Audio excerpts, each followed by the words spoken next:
Sandy Beaches, or the famous 90s girl band Selabin, had everything she could ever dream of. Fame, friends, celebrity status. Considered a rock goddess by adoring fans, Sandy seemed to embody the image of a happy, healthy teenage girl.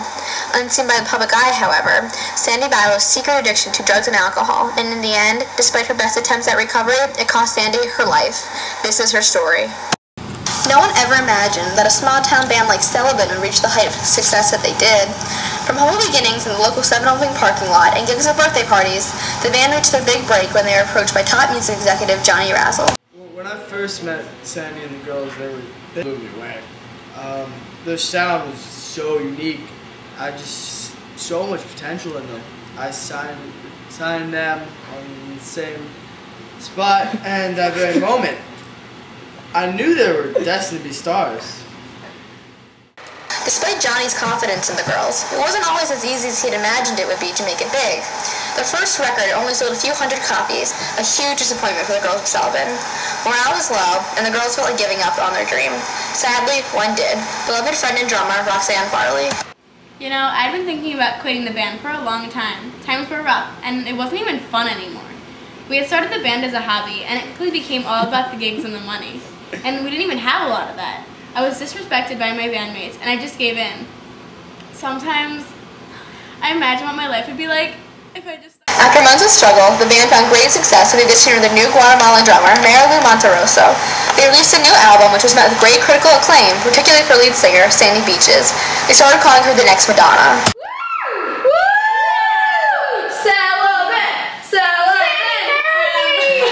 This song is really close to me. It's called One Way or Another. One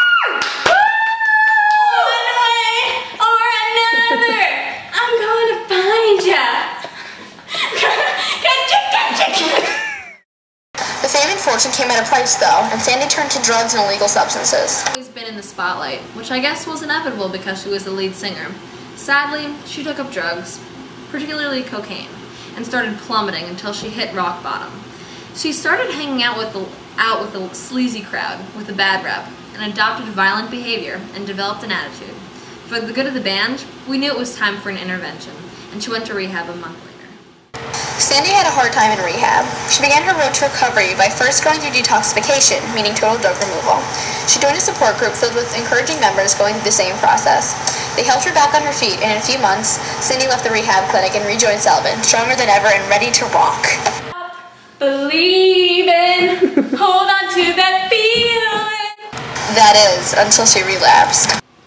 Everything seemed great. We thought we had the old Sandy back. Unfortunately, we were mistaken. The drugs took over her life, and eventually took her life. On October 12, 1994, at 2:13 a.m., Sandy Beaches was rushed to Margulies Memorial Hospital. A concerned neighbor had heard screaming and noticed friends of Sandy's rushing from her beachside estate. I found her lying lifelessly on the floor in the kitchen, with the needle still stuck in her arm. I called 911 immediately, but I knew there was no saving her. After an unsuccessful attempt to revive her, Sandy passed away, surrounded by bandmates and loved ones. Although her soul may be gone, the legacy of Sandy Beaches and the lessons she has taught us regarding the dangers of drug use still remains. We will always remember Sandy Beaches. Say something to your fans. I just want to thank all you guys for... You're not even recording. It's fun. For being so supportive through my drug years and